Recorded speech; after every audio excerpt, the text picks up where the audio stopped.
Dans tout groupe, nous pouvons distinguer les outils de gestion, les outils de communication et les outils de collaboration. Grâce aux plateformes de travail, nous pourrons gérer les membres d'un groupe et leurs droits d'accès. Nous pourrons également structurer des sous-groupes, distribuer des tâches et mettre en place des agendas et des plannings. L'avantage est de centraliser toutes les informations nécessaires au bon déroulement des échanges et du travail. Pour permettre aux membres de communiquer, nous trouverons les listes de diffusion, c'est-à-dire la liste des adresses électroniques des membres, pour envoyer des lettres d'information pour la communication descendante ou des listes de discussion pour les informations montantes. Pour échanger sur des thèmes plus ciblés, nous utiliserons les forums de discussion structurés autour de fils de discussion pour permettre aux membres d'échanger et de discuter de façon asynchrone. Pour le travail collaboratif, plusieurs outils numériques permettent d'optimiser les échanges et le travail.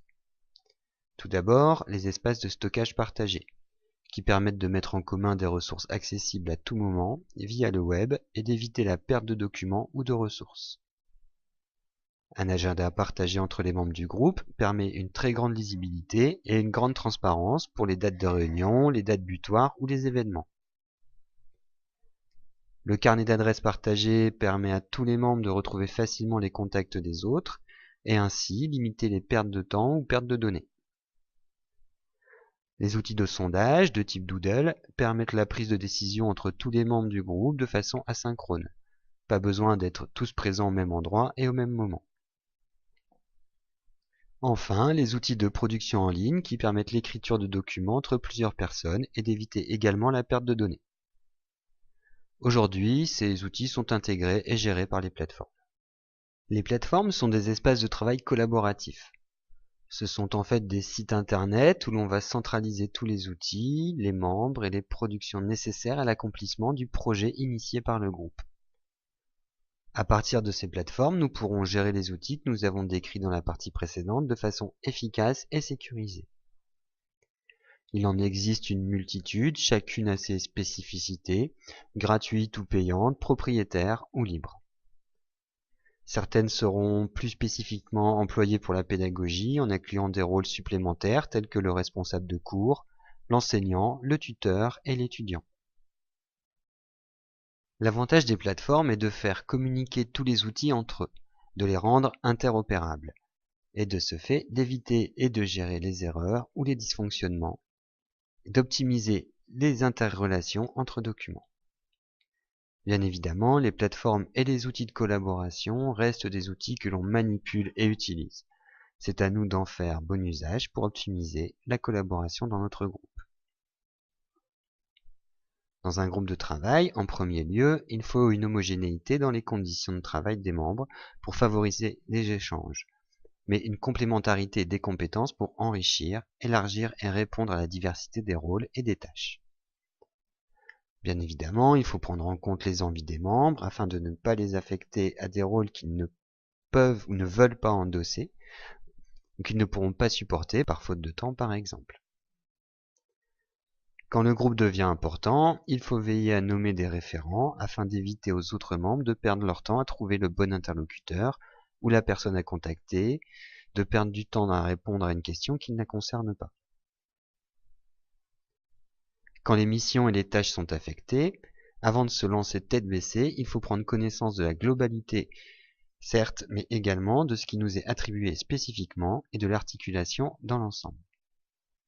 Bien sûr, prendre connaissance du calendrier afin d'éviter les surprises.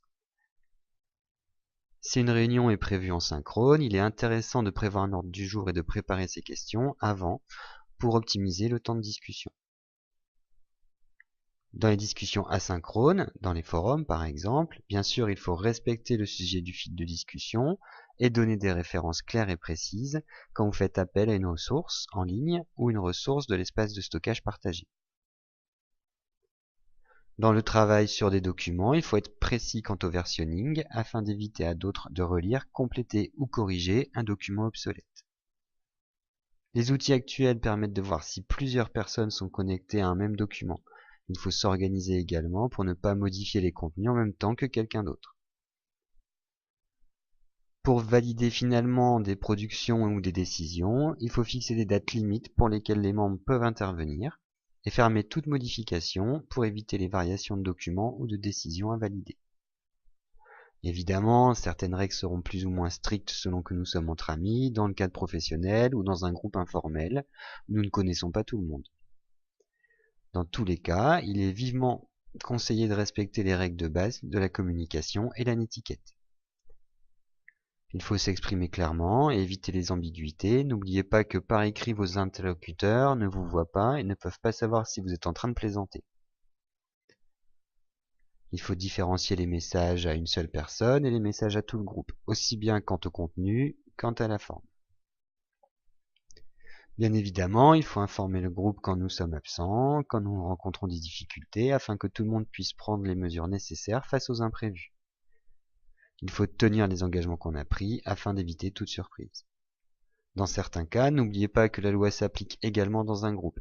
Respectez la propriété intellectuelle par exemple. Voici pour les règles de base, vous verrez qu'à force d'expérience, vos usages deviendront de plus en plus efficaces. N'hésitez pas à faire l'exercice qui suit pour vous assurer des notions essentielles abordées dans cette vidéo.